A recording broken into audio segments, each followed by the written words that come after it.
Howdy everybody. Well, today is about 11 o'clock in the morning.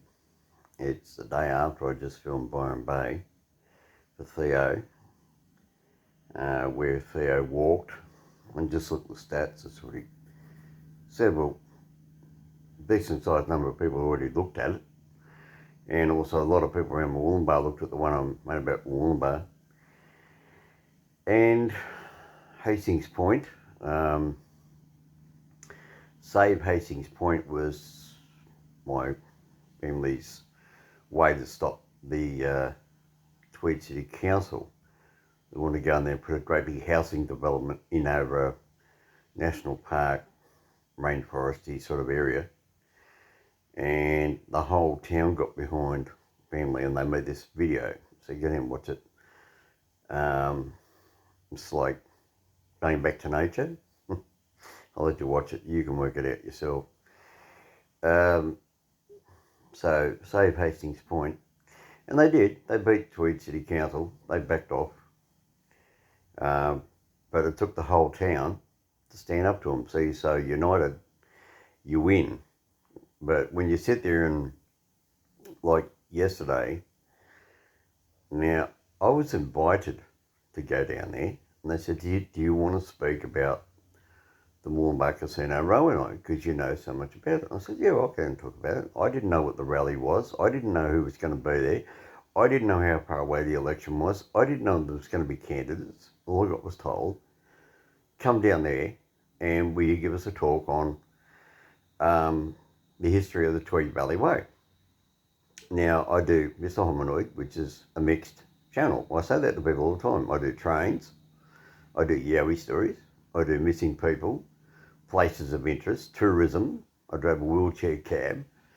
I designed the wheelchair cabs for the 2000 Olympic Games in Sydney. I got a letter from Minister Carl Scully at the time, Labor MP. Thank you very much for a great job I did. But nobody said on the Olympics, oh, you're designed by me, meaning me, with another guy. And we sat there for weeks and weeks and weeks and weeks, and we had to work out how to fit a harness in there for wheelchairs. And this woman over there yesterday said, we're here to talk about disabled people and get our railway back and beat the corruption of Tweed City Council. Well, hello, this is the guy who built the wheelchair cabs for the 2000 Olympic Games for Australia. Doesn't sound like a bit of a stupid statement, saying that to me, but I couldn't get a chance in to say, this is what I've done, this is why I'm here. I couldn't even give out my intro to say, this is who I am. I've been invited here, and I was only there, 2 minutes, 3 minutes? And then I started getting bombarded, like, come on, get on with it. Okay, all right, you impatient idiots. Well, fine, leave it. See you later. You want to be rude, you go to these meetings, you got to learn to sit down and shut up and listen. Because you don't know who's invited who to come. You don't know how lucky you are to have somebody there. And they don't realise it was me, 2006, to walk the whole Casino Murwillumbah railway line. I'm the one that done the whole track inspection. I did the 131 kilometres. I did the 131 bridges and culverts and everything else. I'm the one who had to do the 2006 when we did the stock take on the railway line for the State Rail Authority. They wanted a stock take done. Through me and my mate's company, we actually took stock of what was on the railway line, what buildings were where, how many buildings, whatever else, how many people in the local area, how many people in the local communities, how many people in Stoker Siding, how many people lived in Murwillumbah, how many people lived in Mullumbimby, Ocean Shores, how many people lived around everywhere. You get what I'm trying to say? We did all the stock taking of the community. Now, most people do a stock take. They walk into a shop and they count up all the baked beans, all the spaghetti. Well, when you do a stock take on a railway line, you've got to take into account the amount of people that want to use the train. And Tweed City Council is now trying to cash in with a rail trail, or rail fail, as we like to call them, because look what happened down at Murwillumbah. Now, Murwillumbah shot themselves in the foot. Go down on my channel, have a look, and I show it's a video. It's got Tumbarumba rail trail on it, right? Rail trail. And even the own people in Tumbarumba said themselves, it's not the rail trail brings people there, it's the people of Tumbarumba and the views around Tumbarumba. It's not the rail trail at all. The woman herself said it, a local resident, after they built rail trail. But now you imagine if you put a railway line back in there, and people aren't down there to see rail trail, they're down to see Tumbarumba for what it is. And then you gave people access, like they did back in 1890 when they first gave access down to that area. Well, then people went down there. They used to sell, 60 or 100 people a day would go out of Tumbarumba train station.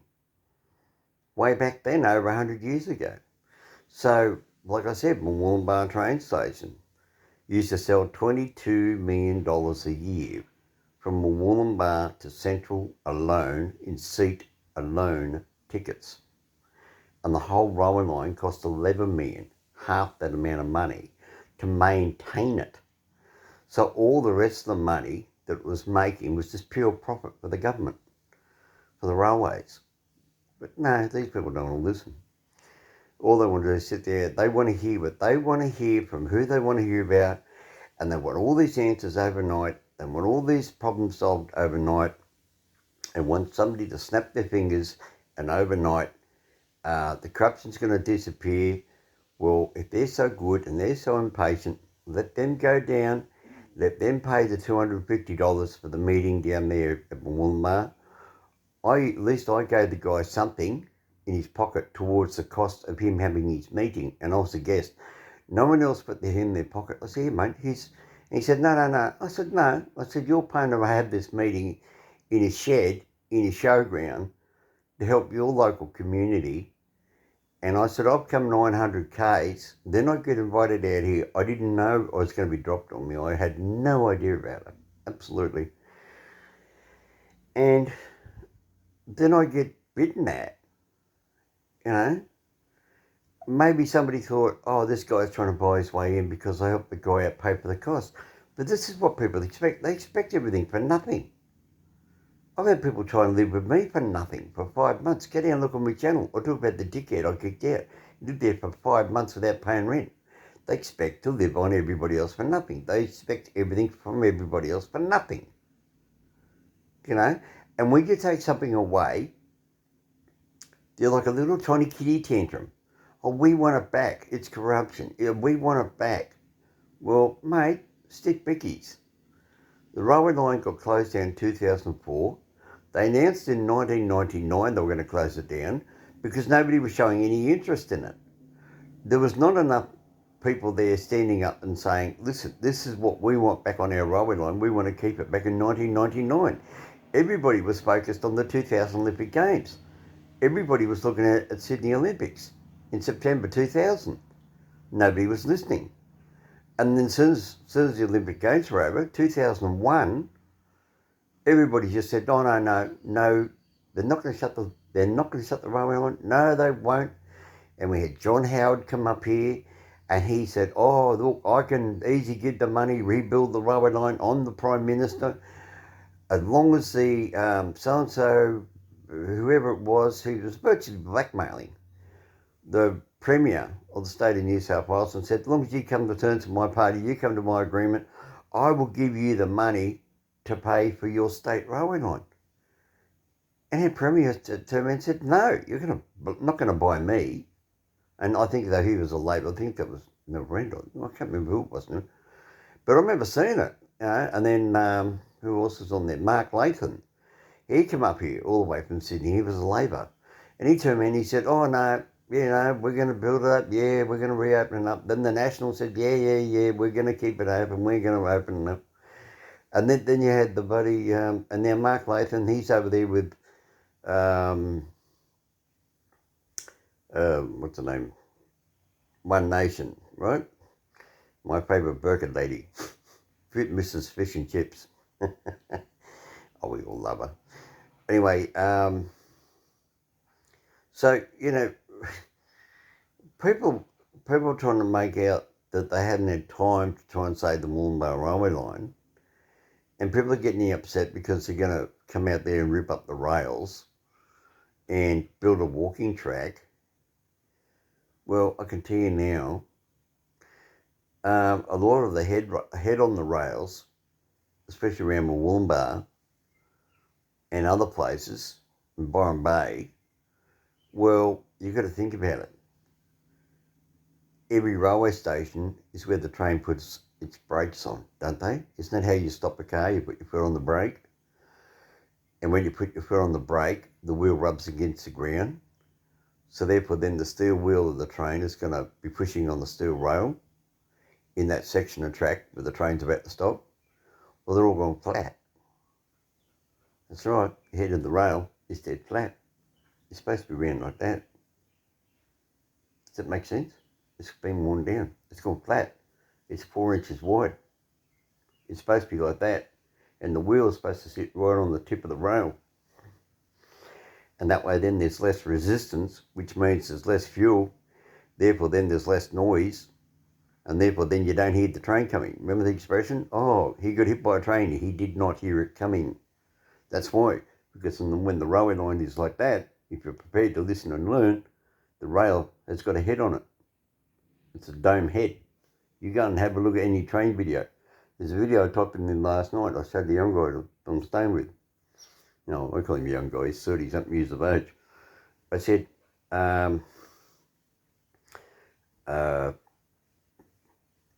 railway line construction. Not constructing a railway line.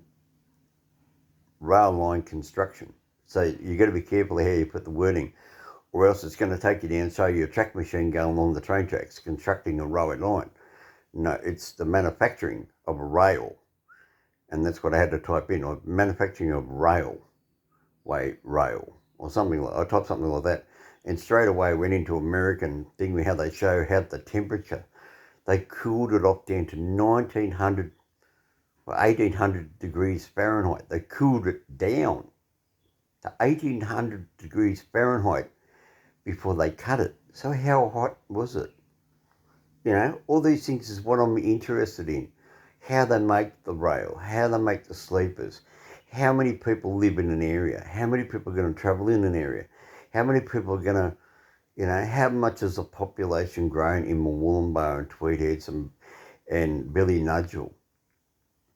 And then you have what we call the passing through stage. How many people are going to pass through Byron Bay and Murwillumbah and the Tweed Shire? Okay, in this case, if you're not from Australia, in this case it's Brisbane and the Gold Coast people all want to get into Byron Bay. So they're going to go right through the middle of the Tweed Shire to get down to the Byron Bay Shire, which means Tweed City makes nothing. You see what I'm trying to say?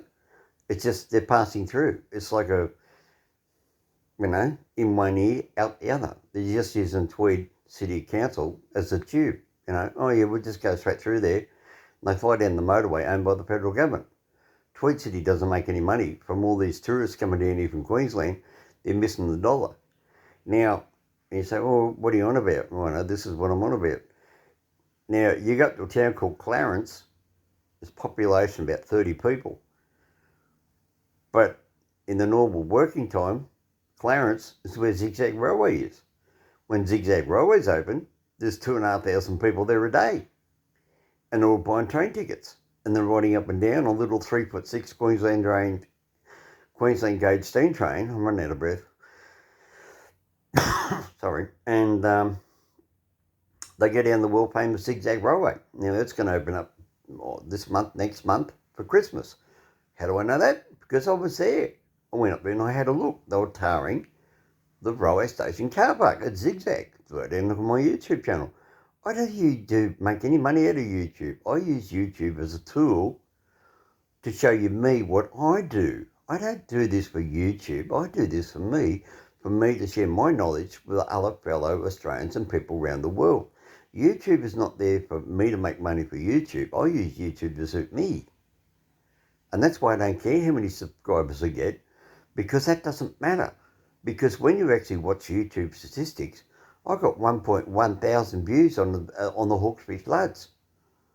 And I did that, just jump for a 10-minute drive, And then I did the Pansy Railway line.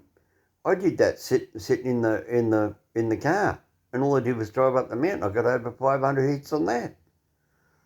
So, but I don't get paid for it. It's just the amount of knowledge I know. And I want to put my knowledge out there before I go on to heaven or wherever else I'm going to go. Or down to Google or down to hell. I don't know where I'm going to go. It's just my joke. That's my sense of humour. I was a cab driver. What do you do when you get in the cab? You pay the man a job to drive you around. And then you expect him to be polite and to talk to you and have some sort of knowledge. Because we have knowledge, because how many people do we meet? And we shut our mouth and we learn to listen. And then we listen to the people that get in the cab. And then I learn a lot of stuff off them. I learn stuff off brain surgeons, lawyers, doctors, politicians. I learned stuff off railway engineers who didn't know I was into railway stuff. I learned stuff off artists, movie stars, Whoopi Goldberg. I've met Will Smith. I've met Dr. John Hewson when he opened his big mouth and said, New South Wales people are stupid and blah, blah, blah, blah. And he got leaked to the media and he lost the election. I wonder who that was. I was his cab driver. He opened his big mouth.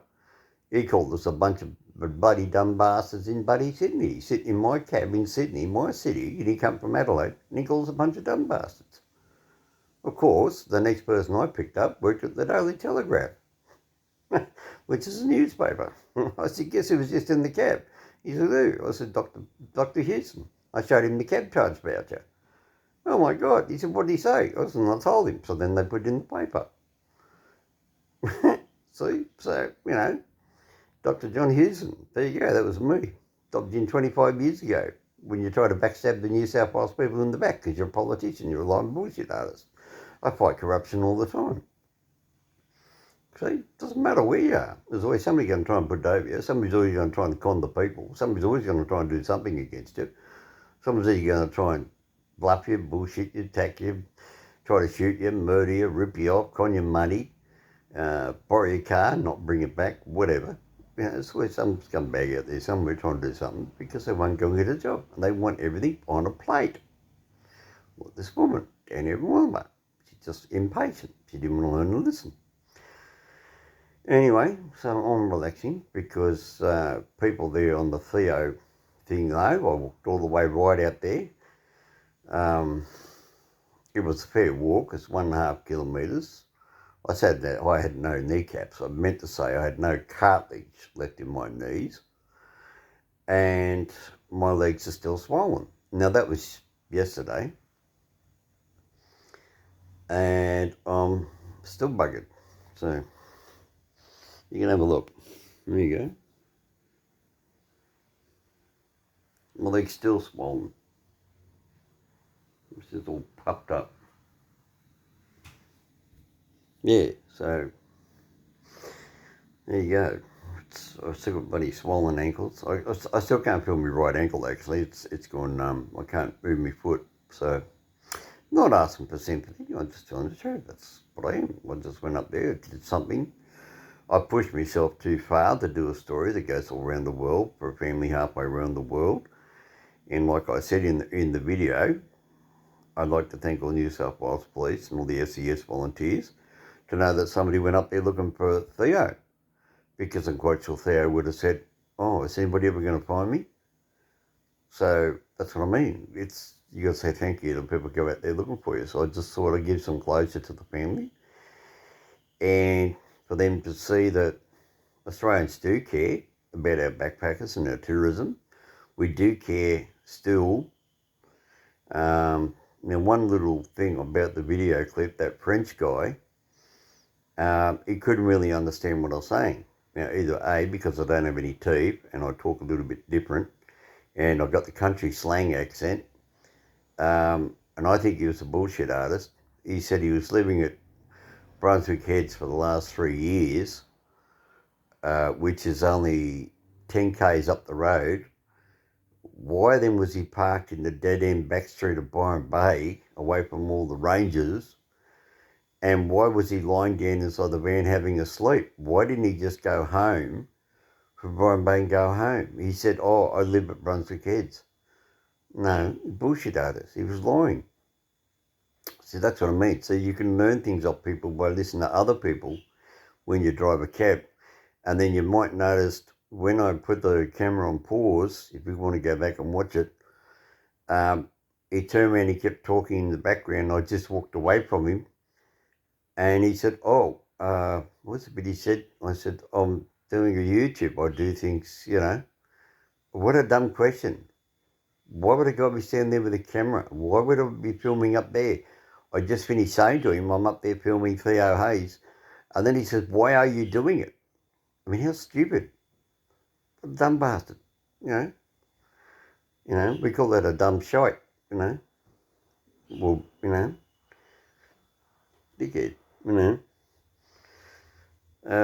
You know, that's what I mean. And these guys wonder why they get lost and drowned and all that sort of thing. He's over here from France. He can't even properly speak the English language. He doesn't listen. And I told him what I was doing. I told him 3 times, even off camera. I said, this is what I'm doing. I explained it to him. And then you listen to the tape. And then in the end of the tape, before I walked away, so I'm going to move on, you hear him start talking in the background again, asking the same stupid question. I already told him 3 times. And they wonder why they get in trouble. They wonder why they get broken down in outback places. There's many backpacker YouTube videos. There's a guy there from England come out here in before the coronavirus, and he was driving around outback Queensland, and he come down to the outback New South Wales or something, and he broke down out there. And they had to leave their van some godforsaken town. They had to hitchhike out of town to get back to civilization. And I just sent him a message. I said, why didn't you carry 20 litres of water? That's all he would have had to keep in the van. I think that's what it was. I think they had a water leak. And they didn't keep any water in the van. So therefore, if they sprung a leak, they blew the car engine up. You know, just a bit of common sense. And he said, oh, it doesn't matter now, I'm back over here in England. I filmed that 3 months ago and I've only just uploaded it. So here we are, we're thinking he's over here in Australia, out there, stuck out there, and he didn't tell anybody he's already back over here in England.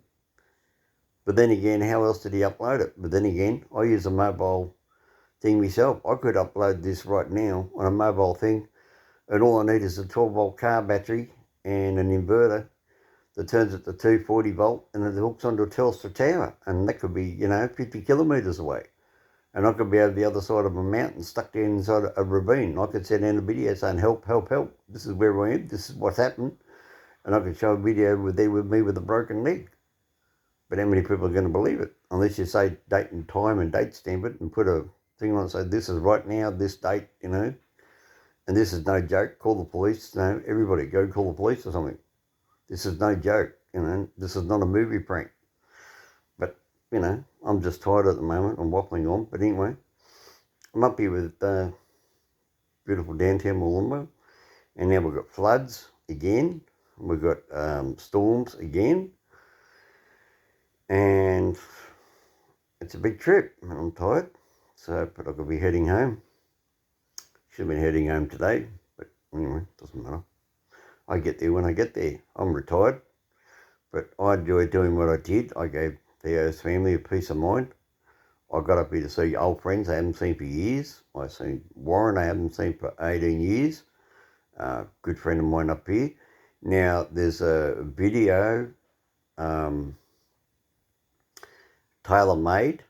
That's what it's called, tailor-made, Taylor, made, M-A-D-E. In case people from a foreign country don't understand the spelling, right? Because you've got T-A-I-L-E-R, T-A-I-L-O-R, and well, they are T-A-Y-L-O-R, Taylor, made, M-A-D-E, not M-A-I-D. That's why I spell things out, because people got to realise I took to people all around the world, and not everybody understands the English language and understands my Aussie accent. Which a lady said to me one day in one of my comments, she said, I love your Australian accent. Then she went, and then she wrote back on my Aussie accent. So thank you for that lady who wrote me that lovely comment. Thank you. Yeah, but that's just the way we talk. Plus, I've got no teeth, and when your mouth gets dry, you tend to get your top lip stuck on your top gum. Yeah, it's just me. I've always been the same. Always had that little all my life. When I was a kid, I used to do it. And well, that's another bad habit I got. I know I've got bad habits, but it's me. People accept me for what I am, and that's why you like subscribing to the channel, because you know me, my personality. I mean, I don't do a Mr. Beast and Tweedy Pie or PewDiePie or whatever they call him, and they sit there with their headsets on and they run around millions of dollars. You are just joining me in my little life, my everyday trials, my everyday little trips, my everyday life's adventures. Walk out the back door and might have the garage, might got knocked down in a hailstorm. And next thing you know, you might be in a film. Next day I might be driving down the road and some idiot runs up the arse end of my car. Or next thing you know, it's coronavirus. Next thing you know, it's a flood. It's just the days of my life, days of our lives sort of thing. You know, it's like a soap opera. I don't plan any of this except for coming away on a trip and, you know, trying to help people like I do. You know, I've had all sorts of people say to me, you know, why do you bother helping people? A lot of people don't give a shit, mate. They just want to put shit on you. And they do. And I've been broken-hearted and I've been hurt. But then again, there's the other people out there, the paraplegics with M40 and 50s, as we call them in the wheelchair talk. They love you. It's like the lady said to me yesterday, the blind lady. She said there's always one rotten apple in every barrel. So true. There's only two people that had dirty, filthy mouths at Murwillumbah, and they just, you know, they got impatient because they just wanted to hear what they wanted to hear from somebody who they didn't know that knew exactly what they were thinking. I'm like, do you know what I'm thinking right now? Like, hang on, I'll close my eyes, and now you guess what I'm thinking. I said the word pork chop. Did you guess that? No, that's right. So how am I supposed to know what they're thinking? How is anybody else supposed to know what anybody else is thinking? People can learn to be patient, communicate, talk to each other, get on together, and then they can beat the corruption. Like I found out that the movie's push bike shop out of listen to her, that's it. See, that's what I mean. See, look, I don't sit in the studio. I've got a dog sitting in the house that's bucking head off. Hey, love it. See, now she's stopped. I know, there's a car in front, I think. But, what's the name of the street? I said the main street in Murwillumbah. It's not. It's Malimbi or Malimban. Anyway, it's the one where the Coal Shopping Centre is. You come over the bridge at Murwillumbah, and you come down there, there's a roundabout. You go straight ahead about 200 yards. Look on Google Earth. Now, this is busting the rail trail stuff. And you come down there on the right-hand side, you see a shop that says for lease, and it was clearly the former push bike shop. You can see the writing on the walls, bikes. So that's where he used to be, and he leased it. So how much was he paying in rent? And now he was, I just forget the name of the street. Doesn't matter. I mean, anybody can go and look it up on Google Earth. Go down and see it yourself. You'll probably still see his bikes in the shop window. You come over the Murwillumbah Tweed River Bridge. You come down the roundabout. Go on Google Earth Street View. Go down. It's about the 5th or 6th shop on the right-hand side. And you'll see a bunch of push bikes in the shop or former shop. I don't know how up-to-date Google Earth car is. And then you'll see the push bikes in there. Now, he's gone from there, he's gone over the Tweed railway station, he's taken over the former first aid room. And how do I know it's the first aid room? Because I made a video up there, like on this channel, and it says Murwillumbah train station many years ago. And I was like, oh, so much of a first aid room in there now, it's all full of cardboard box and junk. Now, it's full of push bikes and a coffee machine. And 2 guys there working and no customers and nobody's buying anything. And they're not selling any coffee for weeks. They haven't sold a bike for weeks. And they rented one or two bikes out last week. So how are they making money? because they're staying in a government-owned railway station that they leased off Tweed City Council, who then leased it off uh, John Holland, who got it off the railways, who got it off the public purse, which is owned by the people, and he's having a good time. And he thinks, oh, this is great. I mean, I can see his point of view. I'm the guy who's going to start up rail trail. I'm going to come out and destroy a railway line. I'm in politics. I've now gone out of renting a shop where I've got to pay for it, and I now don't have to pay for it. And I'm on the railway station that was my opposition. I don't know how a railway line is an opposition to a push bike, really. I don't. Most people used to put their push bike on the train because it was too far to ride. And now he wants to use the railway line as a railway corridor. Hey, enough. And I'm going to divorce that woman. Hey.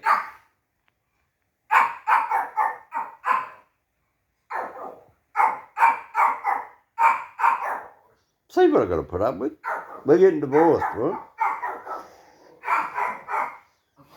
I have no idea what started that off. Just, see what I mean? They throw you off the track. You get it? Throw you off the track and put your mind at thing. So he probably thinks, I'm gonna run rail trail. I'll now move in the railway station. I don't have to pay rent. I can get two people in there working for me. They sell one bike, pays their wages for the week. $700 or something for a push bike. I think $700 for a push bike. Who wants to pay $700 for a push bike? And go around Murwillumbah. I mean, it's all bloody hills. Go and have a look at Murwillumbah. It's full of hills. And if you're going to ride anywhere, you're going to ride up the Tweed Valley Way, the old former Pacific Highway, and go north where it's flat. And you go up to Condong, then you go up to Tumbulgum, and there's a pub out there. Down next to the beautiful Tweed River.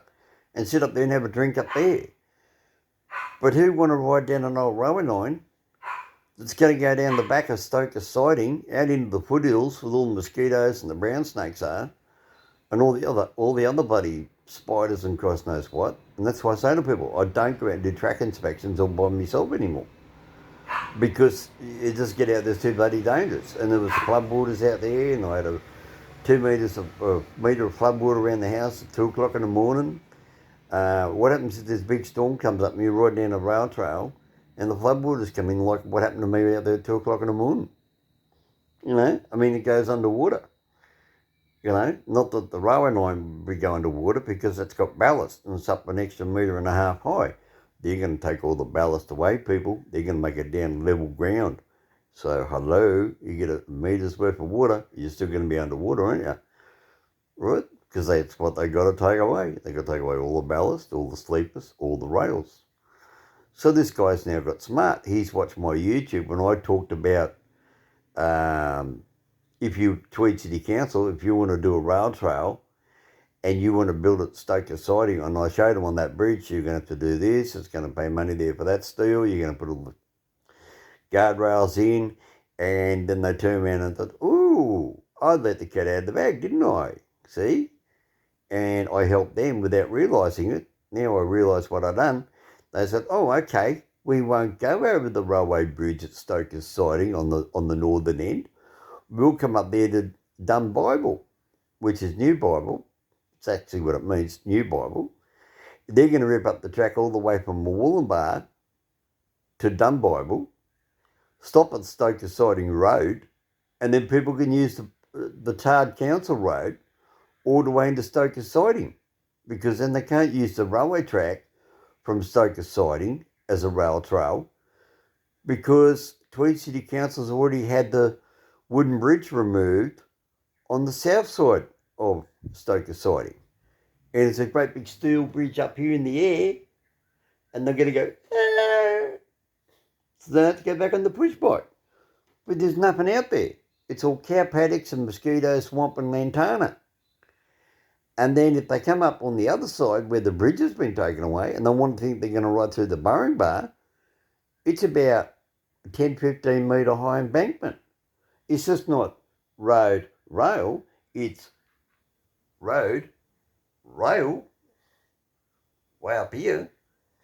Not down here. So it's not there to there. It's way up there because it went over a great big bridge. And you know how high a big truck is? Well, it's higher than that. And then you've got the beam and the other cross beams. Then you've got the decking. And then you've got the ballast. And then you've got the rail. And that's how high it was. See? So if you take the height of a truck to say 8 to 10 foot, well, there you go, 10, 12. And then, of course, the road also dips down. So therefore, then it's about 15 feet, let's say 15 to 20 feet high. You're going to have to make an up ramp for push bikes to ride up to get up on top of this rail trail and then take all that away. And then there's no roads to run next to the rail. It's got to come back where the rails are to get the rails out of there and the ballast and all the sleepers. And then it goes up down there through a tunnel. And then they've got to get out the tunnel. And then it's 1.5 kilometres from the tunnel down to the southern side to the level crossing north of Murwillumbah. So how are they going to drag all that out? There's another couple of millions of dollars. So really, if they destroyed the first part from Murwillumbah to Stoker Siding Road, they're just going to leave themselves a great big cost, because the railways are going to do, when they decide to come back, and they will come back, they're going to come back there with a flying vengeance. Look what they did out western New South Wales. They sat out there at, I think the name of the town in a minute, and they said, oh, we're closing down the railway line, we don't want it. It was worse than Murwillumbah. It was just wooden sleepers and 2 spikes, 40-foot lengths of rail, 100 and something years old. And the railways walked away from about, North Star, that's it, North Star. Northstar, North Star, 2 words. And they walked away from it. Railways back in 1980s walked away from it. They said, well, we're not getting enough grain, we're not getting enough anything else. From North Star back to Moree, and then from Moree go on the freight trains from Moree all the way down to Werris Creek, and Werris Creek could go all the way down to Newcastle or down to Port Kembla, or wherever it went to.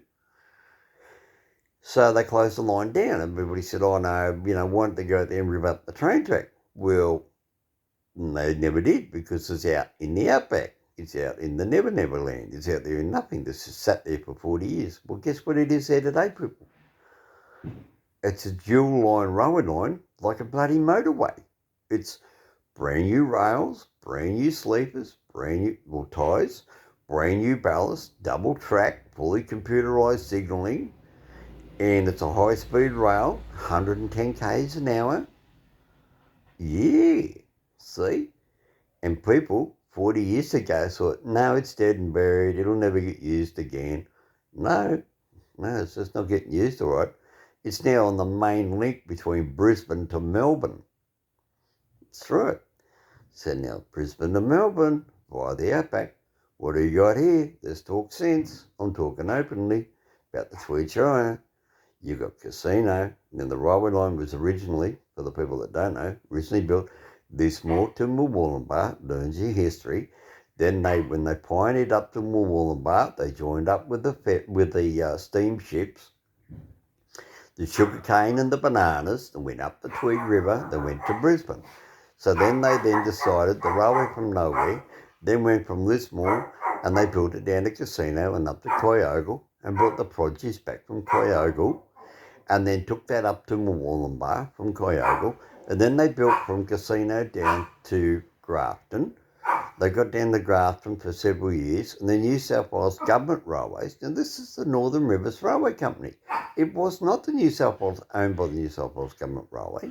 It was known as a railway from nowhere to nowhere. Because as far as New South Wales Government was concerned, we're up here 900 k's away out of Sydney, we're in nowhere land.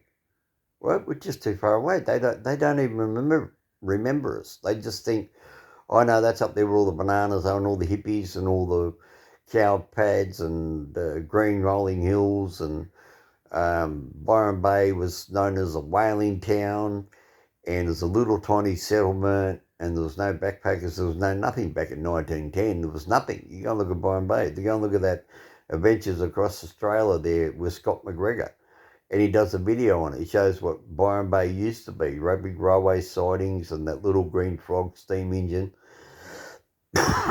Anyway, so then they built down to Grafton. And then they said, ooh, New South Wales Government Railway said, ooh, well, we haven't even built the railway line yet from Maitland. So then they started building the railway line then from Maitland to Talara to Dungog, and then they built it up right up through there, right up through Taree, Kempsey, Warhope, and then they built it right up what I just made a video on, all those stations, right up to Grafton train station. And then when they got to Grafton, they said, oh, how do we get across the river? Well, then they couldn't get across the river, could they? So they were sitting there wondering, oh, how are we going to do this? So then they brought up an old railway ferry. And I said, what? Yeah, a lot of people even in Byron Bay don't know this, in Tweed and Murwillumbah. They brought up a ferry that used to carry the steam trains around Sydney Harbour. And it used to go from Hickson Road over to Lavender Bay, which is down the side at the back of Luna Park, which is the railway line where they run those electric train tours down, and they call it Lavender Bay. It's a dead-end railway line. Well, that's why it's a dead end, because it used to run right down to the foreshore of Sydney Harbour, and the ferry would come across, and then the steam train would come off the ferry onto the Lavender Bay railway line to get onto the North Shore, because the Sydney Harbour Bridge wasn't built yet. That's right, there's no Sydney Harbour Bridge. Sydney Harbour Bridge didn't get a snap of the fingers and appear. It took them years to build it. But that's how they got the trains across until they built the Sydney Harbour Bridge. They used the railway ferry. It was a huge ferry, massive great big thing. So they took it out in the ocean, towed it all the way up the coast, all the way past Newcastle, right up past Port Macquarie, right up past Coffs Harbour, and then they tore it right up there and brought it in there at Ballina, and then they towed it up the river at Ballina, right up there to Grafton. And then they made all the things, and then the train could go across the river, the carriages, they get the New South Wales Government steam engines on their side, and Northern Rivers Railway had their steam engines. And so all they had to do really was put the wagons on the ferry and then send the ferry across. No, it didn't have cables. They just steered it like a boat, right? And then they offloaded it. But they had certain things set up. So when it arrived, it'd slide into a slipway and it'd line up dead perfectly on there on the tracks, irrespective of the tide. Don't worry, it's all mechanics. That's just getting too deep into it. And then they just run the steam engine down, connected on, towed the wagons off, either going north or south. And that's how they made connection. Until they finally built the big steel bridge that's still down there to this day with the XPT that goes underneath the old road bridge. Well, now that old single lane road bridge is now not big enough. So now they build a huge, great big concrete bridge right next door to it, Grafton. See? And what's that got to do with the Byron Bay Railway, you say? Well, if they build a great big new road bridge that goes from South Grafton to North Grafton, which has nothing to do with the motorway, it's nothing to do with from Sydney to Brisbane. This is just getting from one side of Grafton to the other, and look at the money and the technology to build this great big 0.5 kilometre long bridge. What do you think they're going to do when they decide that, oh, well, it's about time we close the gap up there between Coolangatta Airport and Byron Bay, and all the people up there now whinging and whining that they don't have a train, and there's so much population up there, and all the people go up there to retire from Sydney, and then all these politicians are going to find out that their parents and their grandparents have moved up here, and they said, oh yeah, we're going to move up the Tweed, Byron Bay, Murwillumbah area, and oh, but darling, this is my son, my grandson, you're a politician, there's no bloody rail infrastructure, there's no bus services, there's no nothing, we just bought a house up here to retire. And then when that politician goes up there to visit his relatives, as Coolangatta Airport is in Queensland, well, guess what? We can't go to it now with COVID-19 lockdown because the border's shut. Remember that, people? It's shut. So the only way to catch a plane, you got to drive 100 kilometres down the south and go to Ballina, which used to have a railway line, which they took away because it got flooded out 100 years ago. They took it away 100 years ago. See? And that was Ballina back onto the Murwillumbah rolling on. So now, that's what I said. I'd done that YouTube last night, or the night before, went up to Theo, I walked around Byron Bay train station, then I walked over the Byron Bay bus interchange, and it says Ballina Airport. Get it now? So it's all connected. They'd built a big bus interchange right next to the Byron Bay Railway because now there's no trains. People can't get out of the Tweed. People can't get out of Byron Bay. And that's why way down on my channel, there's that one Gladys. Gladys's traffic jam. And you see cars bumper to bumper to bumper to bumper all the way out of Byron Bay because there's no runway. See? It all goes round a white, great, big, stirry circle. It just goes round. It's like a great big bowl of stew. It's got the pumpkin and the potato and the carrots and the peas and the beans, and all gets thrown in a great big pot. And that's what this is. The Tweed Heads Coolangatta, Murwillumbah, Hastings Point, Pottsville, Cabarita, and down to Byron Bay, Lismore Casino, Grafton, Evans Head, Lennox Head. It's all one great big stew pot. There is no public transport infrastructure that doesn't rely on rail. It's all going to be buses and aeroplanes. And everybody's saying greenhouse effect, global warming, cars and roads are cutting through our properties, and everybody's whinging and bitching. But they took away the railway. You put one train back on, you take 1,000 cars off the road. Think about it. One train, old-fashioned train like the Gold Coast Motorrail Express, that could carry 1,000 people. Right? So many cars come off the road? 500? 250? See? And they say, oh, greenhouse, price of fuel, $1.63, $1.65 a litre. $1.65 a litre. And yet I can use my disability card. I paid $22.75 to come from Sydney all the way up here to Murwillumbah by train and bus. $22. And petrol is $1.65. But I've still got to pay for other things. See what I'm saying? It's a great big pot. Let's call this unravelling the big stew pot of the great northern rivers.